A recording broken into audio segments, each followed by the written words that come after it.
जय हिंद दोस्तों, स्वागत है आपका हमारे YouTube चैनल में। आज की वीडियो में हम लेकर आए हैं आपके लिए यहाँ पर हिंदी साहित्य के बहुत ही महत्वपूर्ण क्वेश्चन आंसर। तो वीडियो को पूरा अवश्य देखना है। अगर आप चैनल पर पहली बार आए हैं तो चैनल को सब्सक्राइब कर लें, बेल आइकन दबाएं, ऑल पर क्लिक करें ताकि ऑल वीडियो की नोटिफिकेशन आपके यहाँ तक सबसे पहले पहुँचे। ज़्यादा से ज़्यादा वीडियो को लाइक करें और शेयर करना ना भूलें।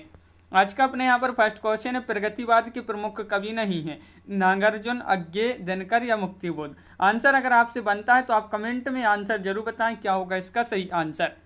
तो यहाँ पर प्रगतिवाद के कवि नहीं पूछा है तो अज्ञे आपका यहाँ पर सी राइट आंसर होगा। बिल्कुल सही, अज्ञे जी जो हैं ये प्रमुखतः प्रगतिवाद के कवि नहीं है बल्कि ये हैं प्रयोगवाद एवं नई कविता के ये जो हैं कवि माने जाते हैं। क्वेश्चन नंबर आपका यहाँ पर 26 पूछा है। क्या पूछा है देख लेते हैं कि निम्नलिखित में से किस लंबी कविता की रचयिता मुक्तिबोध हैं। तो यहाँ पर 4 विकल्प भी दिए गए हैं, पेशोला की प्रतिध्वनि, राम की शक्ति पूजा, अंधेरे में या असाध्य वीणा। क्वेश्चन नंबर 26 है और 26 का सही आंसर आपका यहाँ पर जो होगा वह है आपका राइट आंसर 26 का बी यानी कि अंधेरे में। अंधेरे में आपका यहाँ पर सही आंसर है। ये जो है लंबी कविता की रचयिता है मुक्तिबोध, ये आपको याद रखना है अंधेरे में। तो क्वेश्चन नंबर आपका यहाँ पर पूछा गया है, क्या पूछा गया है 27 देख लेते हैं। क्वेश्चन नंबर 27 है, चांद का मोह टेढ़ा, चांद का मोह टेढ़ा इसका आपके लिए इसके रचयिता बताना है, आपके लिए इसके रचयिता कौन है। तो 4 विकल्प दिए गए हैं, चांद का मोह टेढ़ा के रचयिता कौन है। तो आपका सही आंसर यहाँ पर होगा मुक्तिबोध। कौन है? मुक्तिबोध, यानी कि विकल्प नंबर बी आपका यहाँ पर सही आंसर है। क्वेश्चन नंबर आपका यहाँ पर 28 पूछा गया है कि भूल गलती कविता के कवि हैं। तो भूल गलती कविता के कवि कौन है? नागार्जुन है, त्रिलोचन है, केदारनाथ अग्रवाल हैं या फिर मुक्तिबोध हैं। तो क्वेश्चन नंबर 28 का आपका जो सही आंसर है, भूल गलती कविता के कवि जो माने जाते हैं वह माने जाते हैं मुक्तिबोध। कौन माने जाते हैं? मुक्तिबोध, यानी कि विकल्प नंबर डी आपका यहाँ पर सही आंसर है। क्वेश्चन नंबर आपका यहाँ पर 29 दिया गया है। क्या दिया गया है क्वेश्चन नंबर 29? तो यहाँ पर देख लेते हैं। क्वेश्चन नंबर 29 आपका ए रहा। देखिए क्वेश्चन नंबर 29 पूछा, अंधेरे में कविता किसने लिखी है? अंधेरे में कविता लिखी है मुक्तिबोध, त्रिलोचन, नागार्जुन या धूमिल।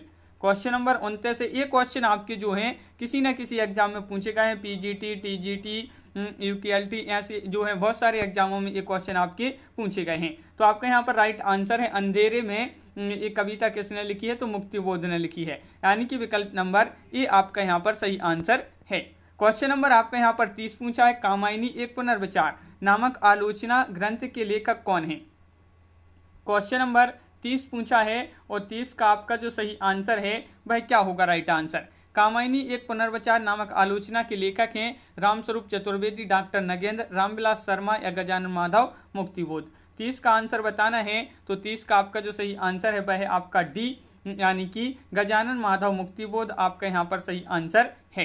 बिल्कुल सही, गजानन माधव मुक्तिबोध आपका डी यहाँ पर सही आंसर है। बिल्कुल सही, बहुत बढ़िया राइट आंसर बताया है। क्वेश्चन नंबर आपका यहाँ पर 31 पूछा है, रहस्य पुरुष का बिंब मुक्तिबोध की किस कविता में नहीं है? रहस्य पुरुष का बिंब मुक्तिबोध की किस कविता में नहीं है? मेरे सहचर मित्र, इस चौड़े ऊंचे टीले पर अंधेरे में मुझे पुकारती हुई। तो आपका सही आंसर है विकल्प नंबर बी, यानी कि अंधेरे में। अंधेरे में आपका राइट आंसर है। बिल्कुल सही, अंधेरे में जो है मुक्तिबोध की ब्रह्म राक्षस एवं अंधेरे में कविताओं में फैंटेसी है। क्वेश्चन नंबर 32 पूछा है आपसे यहाँ पर कि गजानन माधव मुक्तिबोध की रचना चांद का मोह टेढ़ा में कौन सी कविता संकलित नहीं है? देखिए नहीं पूछा है कौन सी कविता संकलित नहीं है। जन्मदिन की धूप में, भूल गलती या एक स्वप्न कथा या ब्रह्म राक्षस। क्वेश्चन नंबर 32 का राइट आंसर आपको बताना है और 32 का आपका जो सही आंसर है वह है आपका राइट आंसर विकल्प नंबर 1, यानी कि जन्मदिन की धूप में। ये जो है आपका सही आंसर है, विकल्प नंबर ए आपका सही आंसर होगा। क्वेश्चन नंबर आपका यहाँ पर अगला क्या पूछा गया है? तो अगला क्वेश्चन यहाँ पर देख लेते हैं। 33वां क्वेश्चन पूछा गया है, मुक्तिबोध की किस पुस्तक को प्रतिबंधित किया गया था? तो वह कौन सी पुस्तक है? कौन सी है वह पुस्तक आपको यहाँ पर बताना है मुक्तिबोध जी की जिसको प्रतिबंधित किया गया था। तो आपके यहाँ पर सही आंसर है 33 का आपका डी राइट आंसर है, भारत इतिहास और संस्कृति। ये जो है आपका सही आंसर होगा। 2015 में ये आपका जो है पीजीटी एग्जाम में पूछा गया क्वेश्चन है, मुक्तिबोध की किस पुस्तक को प्रतिबंधित किया गया था? भारत इतिहास और संस्कृति।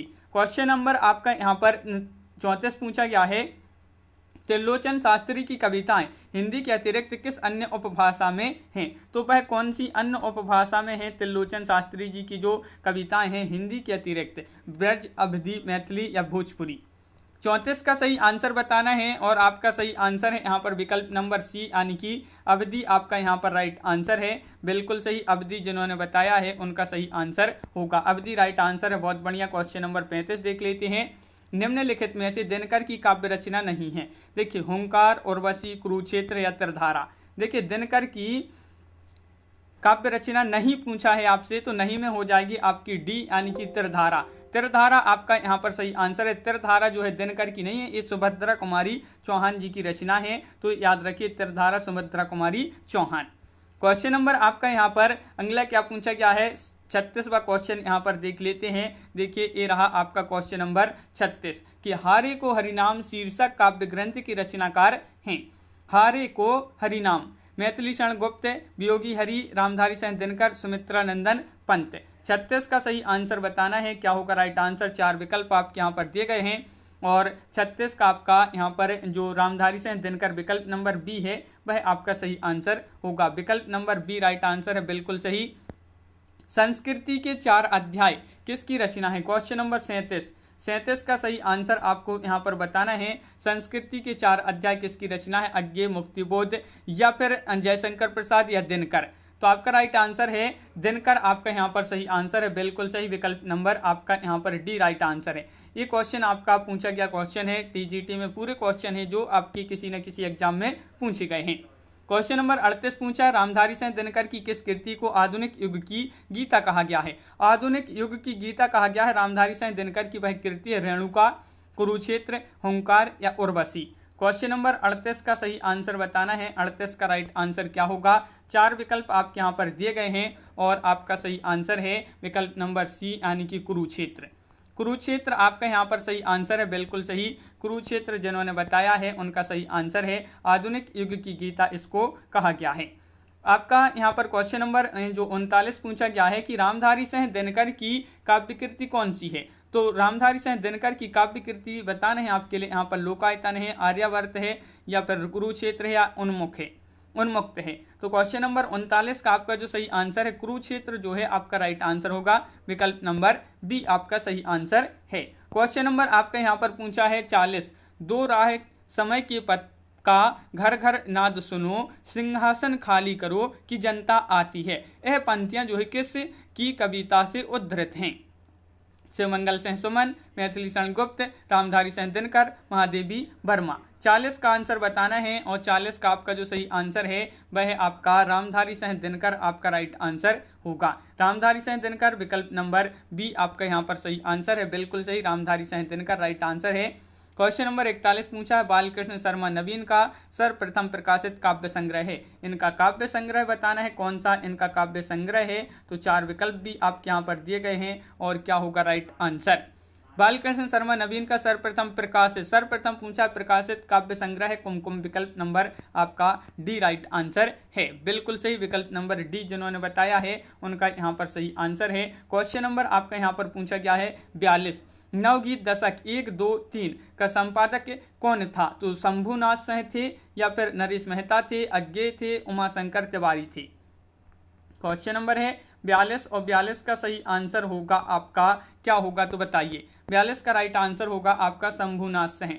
शंभुनाथ सिंह यानी कि विकल्प नंबर ए आपका यहाँ पर राइट आंसर है, बिल्कुल सही। विकल्प नंबर ए जिन्होंने बताया है उनका सही आंसर है। यहाँ पर अगला क्वेश्चन देख लेते हैं क्या दिया गया है। अगला क्वेश्चन तो यहाँ पर अब आ गए हैं अपन कहाँ पर? प्रयोगवाद से संबंधित महत्वपूर्ण क्वेश्चन देख लेते हैं। क्या है प्रयोगवाद से संबंधित महत्वपूर्ण क्वेश्चन? देखिए कि अपने प्रयोग अपने आप में इष्ट नहीं है वरन वह साधन है। यह कथन किस वाद से संबंधित है? ये आपके लिए बताना है। तो अपन यहाँ पर पढ़ रहे हैं प्रयोगवाद, तो ये कथन किससे संबंधित होगा? प्रयोगवाद से संबंधित होगा। तो विकल्प नंबर डी आपका यहाँ पर सही आंसर है। अज्ञेय का पूरा नाम क्या है? ये क्वेश्चन देखिए बहुत ही महत्वपूर्ण क्वेश्चन है, टीजीटी में पूछा गया ये 2010 में कि अज्ञेय जी का जो है पूरा नाम बताना है। तो बहुत ही सरल क्वेश्चन है और कई बार ये क्वेश्चन आपका एग्जाम में पूछा जा चुका है। सच्चिदानंद हीरानंद बादशाइन अज्ञेय आपका यहाँ पर सही आंसर है। ये अज्ञेय का पूरा नाम है, तो विकल्प नंबर सी राइट आंसर आपका यहाँ पर होगा। क्वेश्चन नंबर आपका यहाँ पर 3 पूछा गया है। देखिए, प्रयोगवाद के प्रवर्तक के अनुसार प्रयोगवादी कवि का मुख्य तथ्य क्या था। प्रयोगवाद के प्रवर्तक के अनुसार प्रयोगवादी कवि का मुख्य तथ्य क्या था।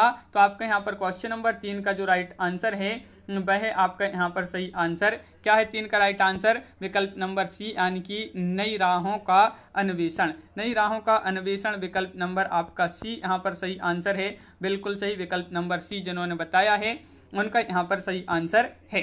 क्वेश्चन आपका यहाँ पर 4 पूछा गया है। क्या पूछा गया है क्वेश्चन नंबर 4, तो देख लेते हैं। यहाँ पर दिया गया है क्वेश्चन नंबर 4, देखिए, खालिस्तान ने प्रयोगवाद को सर्वाधिक प्रभावित किया है। तो प्रयोगवाद को जो सर्वाधिक प्रभावित किया है वह किसने प्रभावित किया है। क्वेश्चन नंबर 4 में आपको बताना है। तो आपका यहाँ पर सही आंसर होगा कि जो प्रयोगवाद को प्रभावित किया है वह अस्तित्ववाद ने सबसे ज़्यादा जो है सर्वाधिक प्रभावित किया। तो विकल्प नंबर बी आपका राइट आंसर है। ये 2015 में एक क्वेश्चन पूछा गया था। तो ये याद रखिए। क्वेश्चन नंबर 5 देख लेते हैं कि निम्नलिखित में से एक कथन असत्य है, तो वह कथन का चयन करना है। कौन सा यहाँ पर वो कथन दिया गया है जो असत्य है। क्वेश्चन नंबर 5 में आपको आंसर बताना है। तो 5 का आपका सही आंसर है यहाँ पर विकल्प नंबर यहाँ पर डी राइट आंसर। देखिए, एक कथन असत्य है, तो नई कविता प्रयोगवाद का विकसित रूप नहीं है।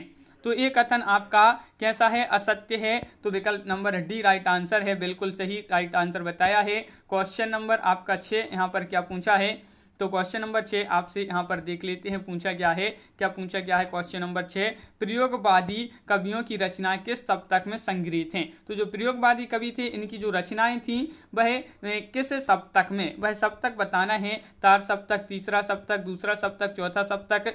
तो क्वेश्चन नंबर 6 का आपका जो सही आंसर होगा, 6 का राइट आंसर है आपका विकल्प नंबर 1, यानी कि तार सप्तक में।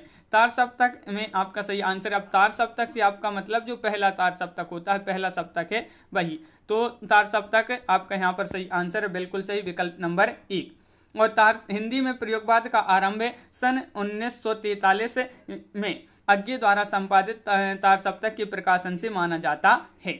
क्वेश्चन नंबर आपका यहाँ पर जो पूछा गया है क्वेश्चन नंबर 7 है, अज्ञे कौन से वाद से कवि हैं, कौन से वाद के कवि हैं, प्रगतिवाद, छायावाद, प्रयोगवाद या इनमें से कोई नहीं। क्वेश्चन नंबर 7 है, महत्वपूर्ण क्वेश्चन पूछा गया है और इसका जो सही आंसर होगा क्वेश्चन नंबर 7 का वह आपका विकल्प नंबर बी, यानी कि प्रयोगवाद। सभी के लिए पता है कि अज्ञे जी जो हैं ये प्रयोगवाद से संबंधित टीजीटी 2011 में एक क्वेश्चन पूछा गया था। तार सप्तक में संकलित कवियों को राहों का अन्वेषी कहा था। तो मुक्तिबोध ने, भारत भूषण अग्रवाल, अज्ञे या प्रभाकर माचवी। तार सप्तक में संकलित कवियों को राहों की अन्वेषी कहा था। तो आपका सही आंसर है विकल्प नंबर बी, यानी कि अज्ञे। अज्ञे आपका यहाँ पर राइट आंसर है। विकल्प नंबर बी आपका सही आंसर होगा। प्रयोगवाद की जन्मदात्री पत्रिका है, प्रयोगवाद की जन्मदात्री पत्रिका है तार सप्तक, नयपत्य, प्रतीक या नई कविता। क्वेश्चन नंबर 9 है और 9 का सही आंसर आपका यहाँ पर जो होगा वह क्या होगा। क्वेश्चन नंबर 9 का राइट आंसर बताना है। तो बिल्कुल सही, विकल्प नंबर ए आपका यहाँ पर सही आंसर है, यानी कि आपका तार सप्तक यहाँ पर सही आंसर होगा। क्वेश्चन नंबर 10 क्या पूछा गया है। तो क्वेश्चन नंबर 10 यहाँ पर देख लेते हैं। ये दिया गया है क्वेश्चन नंबर 10, निम्नलिखित में से कौन तार सप्तक का कवि नहीं है। नहीं है पूछा है शमशेर बहादुर सिंह, मुक्तिबोध, गिरजा कुमार माथुर, प्रभाकर माचवी। क्वेश्चन नंबर 10 का राइट आंसर क्या होगा। तो आपका यहाँ पर सही आंसर है यहाँ पर कि यहाँ पर पूछा है कौन तार सप्तक का कवि नहीं है। तो नहीं में आपके हो जाएंगे विकल्प नंबर 1, यानी कि शमशेर बहादुर सिंह। जो शमशेर बहादुर से हैं ये तार सप्तक के कवि नहीं है। तो बहुत बढ़िया, विकल्प नंबर 1 जिन्होंने भी बताया है उनका यहाँ पर सही आंसर होगा। तो इस प्रकार अपने यहाँ पर बहुत ही महत्वपूर्ण क्वेश्चन कंप्लीट हुए हैं। कैसा लगा ये वीडियो आप कमेंट में जरूर बताएं। अगर आप चैनल पर पहली बार आए हैं तो चैनल को सब्सक्राइब कर लें और बेल आइकन दबाएं ताकि और ऑल पर क्लिक करें ताकि ऑल वीडियो की जो नोटिफिकेशन है वह आपके यहाँ तक सबसे पहले पहुँचे। ज़्यादा से ज़्यादा वीडियो को शेयर करें और वीडियो को लाइक करना ना भूलें। तो आज के वीडियो में बस इतना ही। सभी के लिए बहुत बहुत धन्यवाद। सभी के लिए जय हिंद।